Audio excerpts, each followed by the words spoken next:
Peace of good health, Herb Gotti. Okay, so we about to go in on another very medicinal plant. Damn, them birds is going off. We about to talk about another medicinal plant that you definitely want in your arsenal. Please do not bypass this. This is a weapon to be used for your health. TikTok meet Achillea Millefolium, aka Yarrow. Yarrow is like a freaking beast of a plant, and it's right up there with dandelion as far as uses and what you can do with it and how it needs to be part of, not just part of your herbal medicinal formulas, but it's food.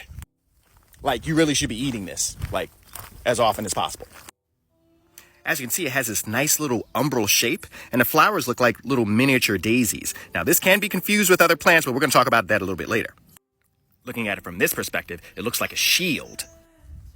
The shield of Achilles. Remember that Brad Pitt movie, Troy, with Achilles, and he was a badass soldier? Well, that's the Achilles that it's actually referencing. And if you know anything about the mythology, the story actually denotes that the yarrow plant was actually what was used when his mom dipped him to make him immune. And the only part that was not covered in yarrow was his heel. That's how he got smoked. This is how it gets its other name, woundwort, because it's good for wounds. And I'm not just talking about external wounds like cuts and bruises. I'm talking internal wounds too. Ooh, burdock. We got to talk about that later. We're still on yarrow. So yarrow is actually well known for being able to draw out copper from the soil. And as you know, we really don't have very much copper in the soil to begin with, which is why most of us, if not all of us, is probably copper deficient because, you know, somebody done effed up the soil. Word is born is probably why my beard is all gray, because you know copper deficiency is interconnected with early graying, so it is what it is. And as you know, copper is antifungal, antibacterial, antiviral, antipathogenic, which makes yarrow antifungal, antibacterial, antiviral, antipathogenic. On top of it being astringent, like witch hazel, as well as a coagulant.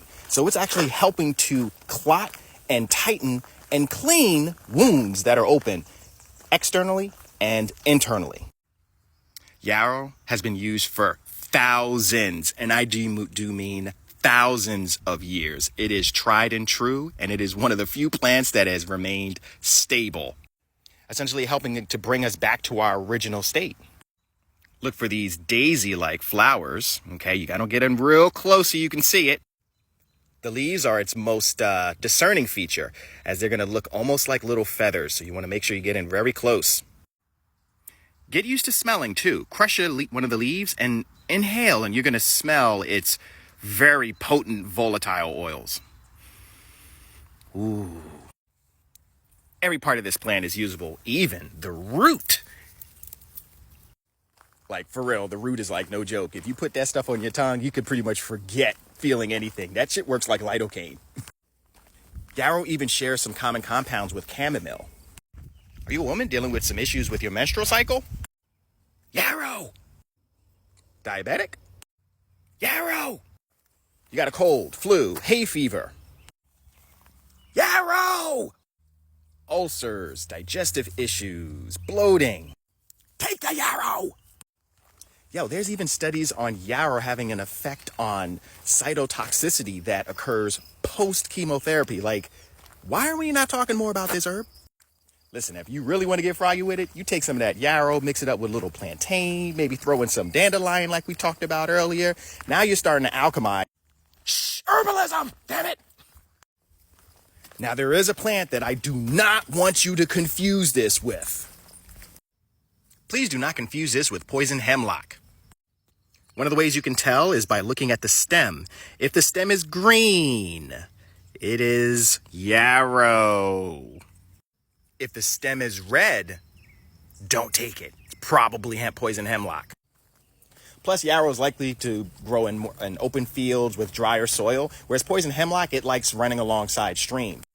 Yarrow might grow a foot and a half. Poison hemlock, that shit might be 8 feet tall.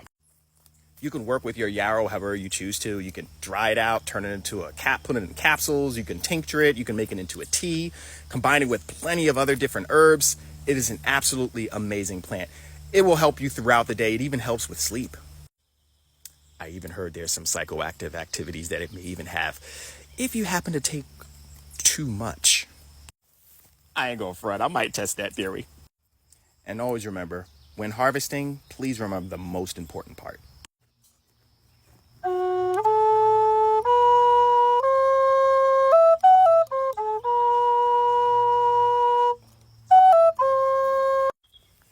Leave something behind. It doesn't always have to be seeds, contrary to popular belief.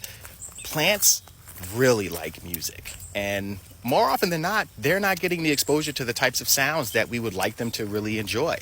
Seeds, they come a dime a dozen, and sometimes some of the seeds you might throw there might actually be invasive or contraindicative of the type of soil that you're throwing it on there. So, leave something behind. It's a give and take world.